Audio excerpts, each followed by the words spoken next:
Assalamualaikum warahmatullahi wabarakatuh. Waalaikumsalam warahmatullahi wabarakatuh. Selamat pagi semuanya. Pagi, Kak. Oke, sebelum kita mulai pelajaran hari ini, alangkah baiknya kalau kita berdoa terlebih dahulu.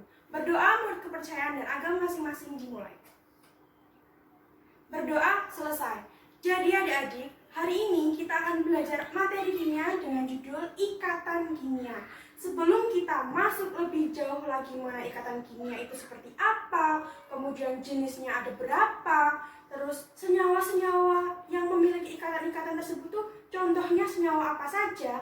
Terlebih dahulu kita harus tahu ya, kenapa sih sebenarnya molekul itu harus berikatan? Ada yang tahu? Belum tahu, Kak. Oke, karena belum ada yang tahu, jadi kita akan bahas terlebih dahulu. Kenapa sih molekul-molekul itu harus berikatan? Oke, kita lihat ke slide dulu ya. Nah, misalkan ada si A dan juga si B. A dan B ini adalah dua molekul yang berbeda. Nah, si A dan si B ini ketika posisinya dia tidak berikatan atau sendiri-sendiri, maka dia akan lebih mudah mendapatkan pengaruh dari luar. Misalkan terkena sedikit tekanan, dia akan berubah. Terkena suhu yang seperti apa, cepat berubah, seperti itu. Nah, apabila kedua molekul ini berinteraksi, tarik-menarik, menjadi satu buah senyawa, atau dapat dikatakan kedua molekul ini bergabung, berikatan, maka senyawa yang terbentuk ini akan lebih stabil, seperti itu. Jadi, bisa kita simpulkan bahwa ikatan kimia itu merupakan ikatan yang terjadi antara dua molekul dari interaksi atau tarik-menarik molekul tersebut untuk mencapai kestabilan. Sampai di sini paham? Paham, Kak. Oke. Nah, tujuan pembelajaran kali ini kita akan mengetahui ikatan kimia itu seperti apa, kemudian jenisnya ada berapa, sifat-sifatnya seperti apa, dan aplikasinya dalam kehidupan sehari-hari itu seperti apa. Nah, untuk pagi hari ini kita akan mempelajari mengenai ikatan ionik terlebih dahulu. Oke? Sebelum kita masuk ke ikatan ionik, kita perlu tahu nih, elektron yang stabil itu seperti apa? Tadi kan di awal kita katakan ya, kalau dua molekul yang berinteraksi, tarik-menarik ini tujuannya untuk mencapai kestabilan. Nah, kestabilan yang dimaksud ini adalah kestabilan di mana dua molekul ini bisa memiliki kestabilan seperti gas mulia. Jadi ada dua kaidah, namanya kaidah oktet dan juga duplet. Nah, di mana kaidah oktet ini menyatakan bahwa atom-atom cenderung memiliki 8 elektron pada kulit terluar. Kemudian, yang duplet ini menyatakan bahwa atom-atom dengan nomor atom terkecil cenderung memiliki 2 elektron pada kulit terluarnya. Nah, bisa kita lihat pada slide-nya. Misalkan dia adalah gas mulia helium. Helium itu nomor atomnya 2. Konfigurasi elektronnya berarti kita tinggal tulis 2. Nah, helium ini memenuhi kaidah duplet. Kemudian kita lihat di situ ada neon. Neon itu memiliki nomor atom 10. Konfigurasi elektronnya 2 kemudian 8, sehingga neon ini dapat memenuhi kaidah oktet. Seperti itu. Sampai di sini paham? Paham, Kak. Oke, selanjutnya. Nah, untuk memenuhi kaidah-kaidah ini agar dia bisa memiliki konfigurasi seperti gas mulia, maka akan terjadi pelepasan elektron dan juga penarikan elektron. Nah, suatu unsur akan melepaskan elektron valensinya sehingga membentuk ion positif yang bermuatan sejumlah elektron yang dilepas. Seperti contoh ya, ada 11 Na. Nah, kemudian kita buat dulu konfigurasinya seperti apa. Berarti ada 2, 8, kemudian 1. Nah, ini kan berarti dia tidak bisa stabil, tidak memiliki konfigurasi seperti gas mulia. Nah, untuk mencapai kestabilan sendiri, berarti dia harus melepas 1 elektron. Seperti itu. Sehingga bisa kita tulis Na plus sama dengan 2, 8 ditambah 1 elektron. Seperti itu. Sampai di sini paham adik-adik? Paham, Kak. Oke, selanjutnya kita masuk lagi ke penarikan elektron. Suatu unsur akan menarik elektron dari luar sehingga unsur tersebut akan bermuatan negatif sebesar elektron yang ditariknya. Di situ ada contoh ya adik-adik, 9 fluor. Nah, kita langsung tulis saja. Bagaimana sih konfigurasinya? Pasti kita menuliskan 2, terus kemudian 8. Seperti itu kan. Nah, kalau misalkan 8 kan dia harus 10. Nah, ternyata ini cuma 9. Berarti di sini dia adalah 7 elektron. Seperti itu. Nah, untuk mencapai 8 seperti yang kita tuliskan di awal tadi, untuk mencapai kaidah oktet ini, maka dia harus menerima 1 elektron dari luar. Seperti itu. Sehingga kita bisa menuliskan bahwa F min yaitu 2 tambah 7 ditambah 1 elektron. Seperti itu. Nah, selanjutnya kita akan masuk ke soal ya. Bagaimana kecenderungan atom tersebut dalam mencapai kestabilan? Nah, jadi misal soal nomor yang A ya, 6C. Karbon memiliki nomor atom 6. Nah, coba kita kerjakan bersama-sama. Bagaimana sih caranya si karbon ini untuk mencapai kestabilan seperti gas mulia? Coba, gimana teman-teman? Pertama kita menuliskan dulu konfigurasinya ya. 2, kemudian 4.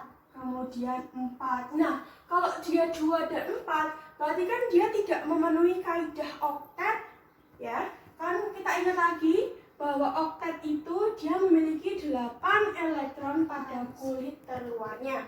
Nah, gimana caranya si karbon ini biar memenuhi kaidah oktet? Ada yang tahu? Menangkap 4 elektron. Oh iya, tepat sekali. Maka karbon ini harus menangkap 4 elektron agar dia bisa stabil seperti gas mulia. Sampai di sini paham? Paham, Kak. Oke, kita lanjut ke soal nomor 2. Ada yang bisa mengerjakan? Saya, Kak. Oke, silahkan maju.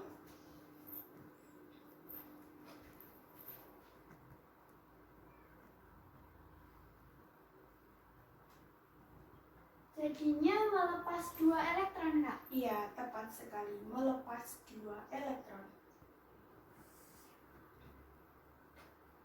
Oke, silakan duduk lagi.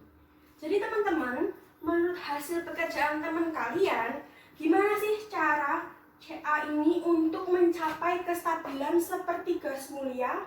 Nah, pertama teman kalian tadi menuliskan konfigurasinya terlebih dahulu. 2, terus 8, terus 8, kemudian 2. Nah, karena di sini sudah berjumlah 20 seperti nomor atom. Nah, bagaimana caranya dia untuk mencapai kaidah oktet? Berarti Ca harus melepaskan 2 elektron. Bagus sekali. Selanjutnya, untuk soal nomor 3,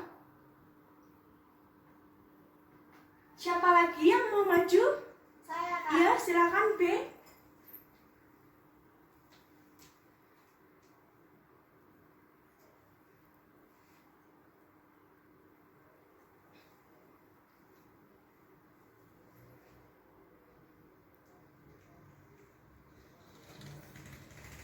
Oke, hasil pekerjaan dari teman kalian akan kita koreksi bersama-sama ya.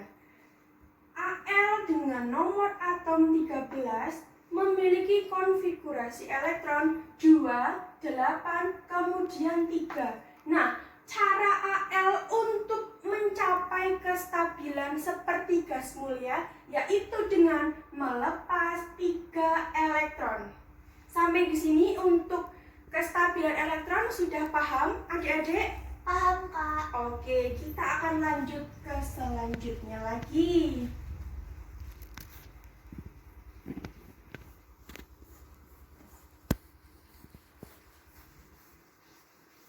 Nah, sebelum kita masuk ke materi ikatan ionik, sebelumnya kalian lihat dulu ya.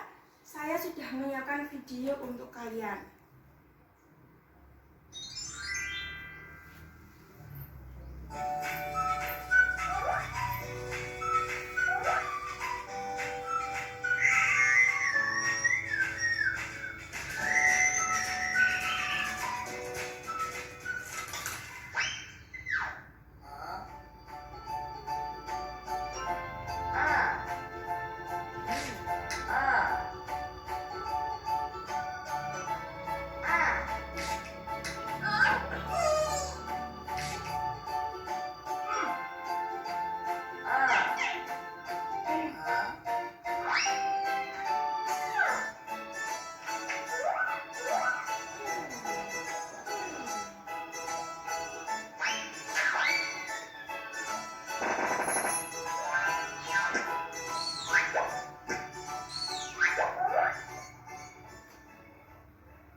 Oke, adik-adik, sudah selesai kita menonton videonya. Nah, selanjutnya pasti adik-adik bingung kan? Tadi itu videonya itu menerangkan apa? Kok ada Na, kok ada Cl, kok ada yang melepas, ada yang menerima, kemudian bisa berikatan. Nah, itu semua merupakan pengantar dari ikatan ionik. Nah, sekarang kita masuk ke pembelajaran mengenai ikatan ion. Oke, dari video yang kita tonton tadi, ikatan ion itu sebenarnya apa sih? Ada yang tahu adik-adik? Belum tahu, Kak. Oke, karena masih belum paham, kita akan mencoba untuk mengulas dalam pembelajaran. Jadi, ikatan ion adalah ikatan yang terbentuk akibat adanya gaya tarik dari ion positif dengan ion negatif. Jadi, tadi kan di video ya, ada sodium atau Na, dia muatannya positif, kemudian dia tarik-menarik dengan klorida yang memiliki muatan negatif, mereka tarik-menarik sehingga mereka membentuk ikatan ion. Seperti itu. Nah, ikatan ion ini terjadi antara atom logam dengan unsur non-logam. Nah, logamnya apa saja yang bisa melakukan ikatan ionik, yaitu golongan 1A kecuali hidrogen. Perhatikan seperti ini ya. Nah, kecuali si hidrogen ini, berarti yang ke bawah ini dia bisa menjadi salah satu logam yang dapat berikatan ion asalkan pasangannya nanti merupakan unsur non-logam. Kemudian ada juga dengan unsur non-logam, yaitu pada golongan 6A dan juga golongan 7A. Nah, ikatan ion ini nanti akan terjadi serah terima elektron, sehingga akan terjadi tarik-menarik antara atom logam yang bermuatan positif dan juga dengan yang negatif. Tadi di video kan ada ya, anak kecil di sini, kemudian di sini ada elektronnya, terus ada kelebihan satu di sini. Kemudian yang satunya lagi, anak kecil yang tadi warnanya hijau, di sini semua teman-temannya itu elektron-elektronnya sudah berpasang-pasangan, sudah dua-dua seperti itu. Nah, ternyata di sini ada satu yang tidak punya pasangan. Nah, sehingga si yang Na ini akan mendonorkan ke sini seperti itu. Dia akan menyerahkan elektron, dan yang hijau tadi dia akan menerima elektron tersebut. Seperti itu. Sampai sini paham? Paham, Kak. Oke, selanjutnya. Nah, terjadi serah terima elektron. Nah, yang melepas elektron tadi dia adalah ion positif. Di sini tadi kan si natrium tadi melepaskan satu untuk Cl. Berarti dia adalah Na+ atau ion positif dari natrium. Kemudian yang satunya lagi si Cl tadi dia menerima satu miliknya si Na diberikan kepada si Cl. Berarti dia adalah ion negatif. Sampai di sini paham anak-anak? Paham, Kak. Oke, selanjutnya. Nah, kita akan bahas ya tadi kenapa kok dia kelebihan satu, terus dia menerima satu. Tadi itu ternyata ada hubungannya loh sama yang kita pelajari di awal tadi ya. Nah, natrium atau Na dengan nomor atom 11 memiliki konfigurasi elektron 2, 8, 1. Nah, dia kan tidak memenuhi kaidah dari oktet, di mana kalau oktet itu yang terakhir 8 harus memiliki 8 elektron terluar, sehingga si Na ini harus melepaskan berapa elektron adik-adik? 1 elektron, Kak. Ya, harus melepaskan 1 elektron untuk mencapai kestabilan. Kemudian si Cl atau klorida dengan nomor atom 17 konfigurasinya 2, 8, kemudian berapa adik-adik? 2, 8, 8. Ayo dihitung lagi. Dia 17 loh nomor atomnya. 7. 2, 8, kemudian 7. 7. Betul sekali. Nah, dia kan kulit terluarnya itu elektronnya ada 7. Nah, untuk mencapai kaidah oktet yang mengharuskan ada 8 elektron pada kulit terluar, berarti dia harus menerima atau menarik 1 elektron. Gitu ya. Sampai di sini paham? Paham, Kak. Nah, kita gambarkan struktur Lewisnya. Si Na, kita misalkan ya, 1 di sini adalah X. Kemudian Cl, dia kan ada 7, kita misalkan dengan titik-titik.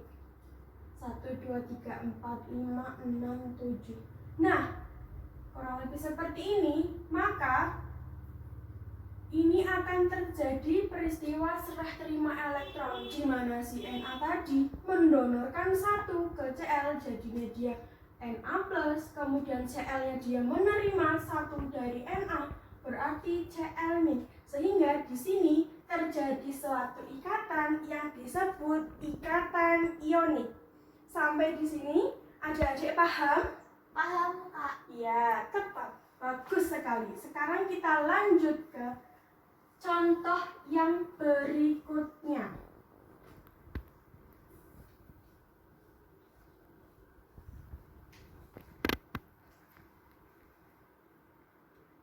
Oke, contoh berikutnya adalah MgCl2. Nah, berapa nomor atom dari Mg adik-adik? 2, Kak. Ayo, dari Mg berapa? Mg Ada yang tahu? belum, Kak. Oke, Mg itu memiliki nomor atom sebanyak 12. Kemudian Cl memiliki nomor atom sebanyak 17. Nah, bagaimana konfigurasinya? Coba adik-adik, bagaimana konfigurasi Mg? 2, 2. 8, 2. 2. Kemudian Cl? 2, 8, 7. 2, 8, 7. Nah, bagaimana cara Mg dan Cl ini untuk mencapai kestabilan? Nah, si Mg ini dia harus gimana adik-adik? Melepas 2 elektron. Betul sekali, melepas 2 elektron. Kemudian, apa yang harus dilakukan si Cl? Menangkap 1 elektron. Harus menangkap 1 elektron. Oke, nah di slide itu sudah ada ya seperti apa sih sebenarnya gambar dari konfigurasinya. Nah, kemudian coba kita bikin struktur Lewisnya ya. Ini Mg, ada Cl, Cl.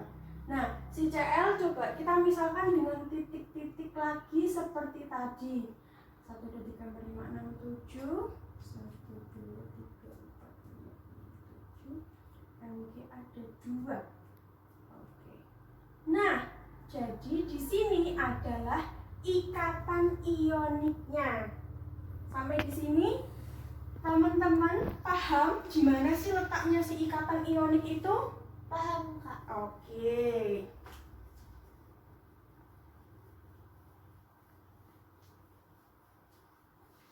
Nah, selanjutnya kita akan masuk ke latihan soal.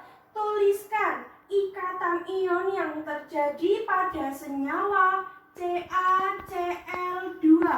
Oke, silahkan. Ada yang mau maju? Saya, Kak. Oke, silahkan.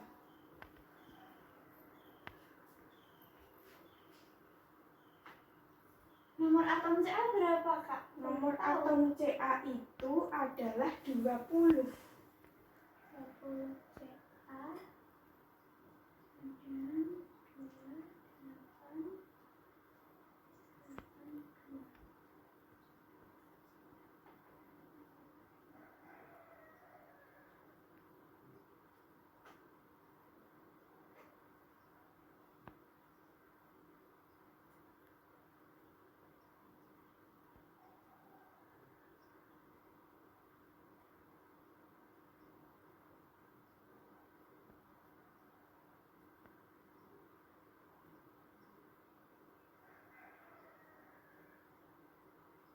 Begini ya. Oke, terima kasih.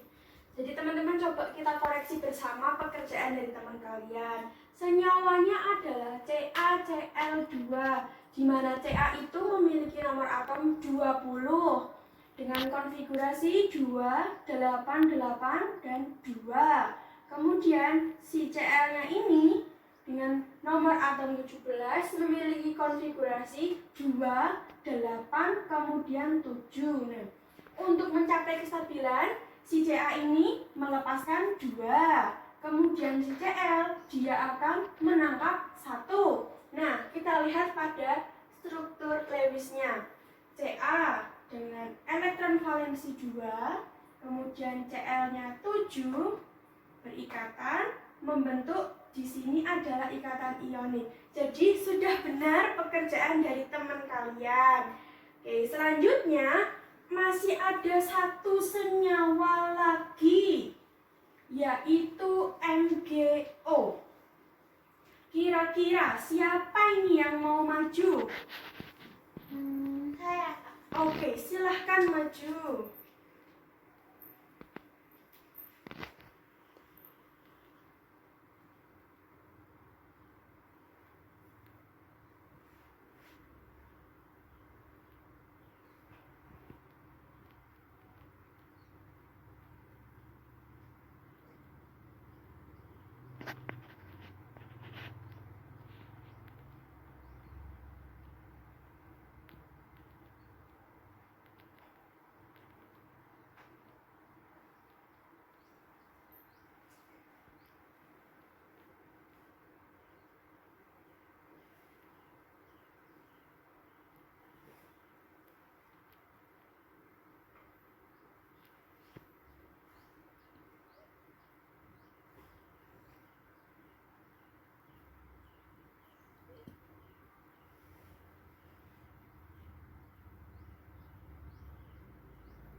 Jadinya gini Kak. Oke, terima kasih ya. Oke, coba kita koreksi. Mg dengan nomor atom 12 memiliki konfigurasi 2, 8, kemudian 2. Untuk mencapai kestabilan, dia melepas 2 elektron. Kemudian O dengan nomor atom 8 memiliki konfigurasi 2, 6. Kemudian untuk mencapai kestabilan, dia menangkap 2 elektron. Nah, struktur Lewisnya sudah betul dan di sini terjadi ikatan ion. Berarti pekerjaan dari teman kalian ini sudah betul ya, teman-teman. Nah, selanjutnya kita akan mempelajari mengenai sifat dari ikatan ionik. Nah, sifat yang pertama yaitu memiliki titik didih dan titik leleh yang tinggi. Nah, tadi kan kita sudah tahu ya kalau NaCl itu merupakan salah satu senyawa yang memiliki ikatan ionik. Nah, untuk melarutkan NaCl ini, kita memerlukan titik didih yang tinggi. Misalkan nih, ibu kita di rumah baru memasak. Nah, kemudian airnya itu kita tambahkan dengan garam NaCl. Nah, biar garamnya itu larut, maka suhu dalam airnya itu kan harus tinggi. Tidak bisa kok suhu yang dingin seperti es batu, seperti itu kan tidak bisa. Berarti ini menunjukkan bahwa titik didih yang dimilikinya itu tinggi. Kemudian keras tetapi mudah patah. Nah, misalkan teman-teman pegang garam. Garam itu pasti keras ya. Nah, kalau misalkan garam itu kita ulek seperti itu, pasti dia akan cepat halus. Dia sebenarnya keras, tapi ternyata mudah patah seperti itu. Kemudian memiliki sifat sebagai konduktor listrik dalam bentuk larutan atau lelehan. Nah, beberapa minggu yang lalu kita sudah belajar ya, misalkan ini mengenai rangkaian alat untuk mengetahui senyawa tersebut merupakan larutan elektrolit atau non elektrolit. Nah, misalkan di sini ada larutan NaCl seperti itu. Nah, kemudian di sini ada rangkaiannya. di sini ada lampunya, kok dicelupkan ke sini sama elektroda, ternyata si lampu ini dia bisa menyala. Nah, hal ini yang menunjukkan bahwa si NaCl ini sebagai konduktor listrik. Kemudian ikatan ion ini ternyata juga sebagai konduktor kalor. Nah, sifat yang terakhir adalah larut dalam air dan tidak larut dalam senyawa organik. Nah, senyawa organik ini nanti akan kita pelajari di kelas 12 ya adik-adik. Senyawa organik ini ada alkohol, ada benzen, seperti itu. Nah, untuk membuktikan sifat yang terakhir ini, maka kita akan adakan eksperimen kecil-kecilan. Sebentar ya.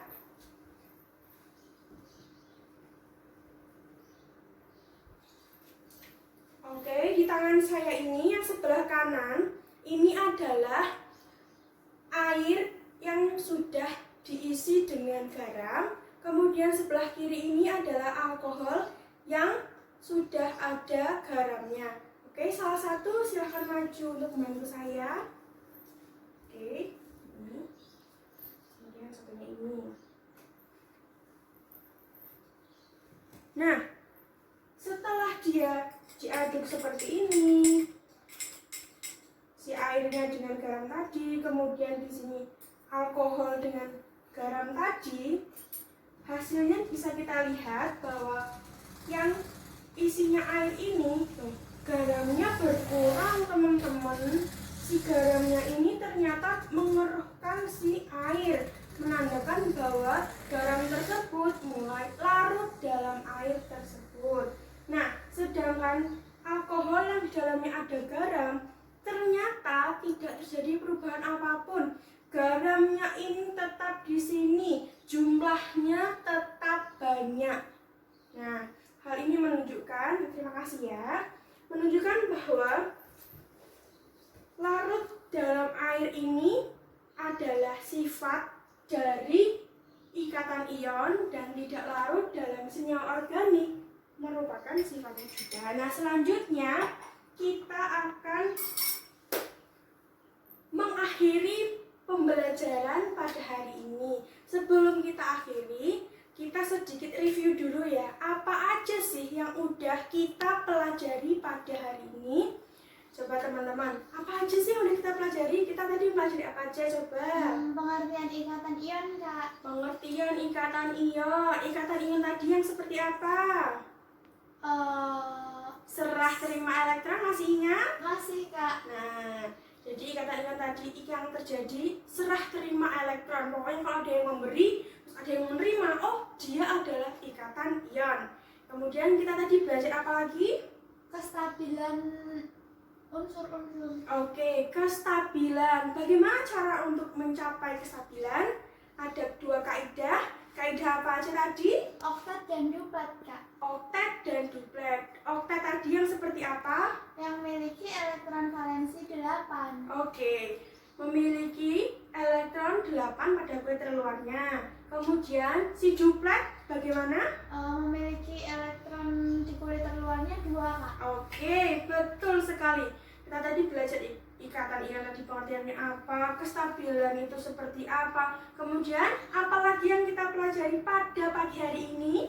Struktur Lewis. Struktur Lewis, tepat sekali. Kemudian apa lagi? Sifat-sifatnya. Sifat-sifat, betul sekali. Jadi kita sudah belajar mengenai apa sih ikatan ion itu, kemudian bagaimana caranya mencapai kestabilan, terus struktur Lewis itu gambarnya seperti apa, bikinnya kayak gimana. Kemudian kita juga sudah mempelajari sifat dari ikatan ionik itu sendiri seperti apa. Oke, ada yang ditanyakan teman-teman dari pembelajaran pada hari ini? Tidak, Kak. Oke, karena tidak, untuk minggu depan teman-teman pelajari dulu ya mengenai ikatan kovalen, karena minggu depan kita akan masuk ke pembahasan mengenai ikatan kovalen. Oke, sekian pembelajaran pada pagi hari ini. Apabila ada salah kata, mohon maaf. Wassalamualaikum warahmatullahi wabarakatuh.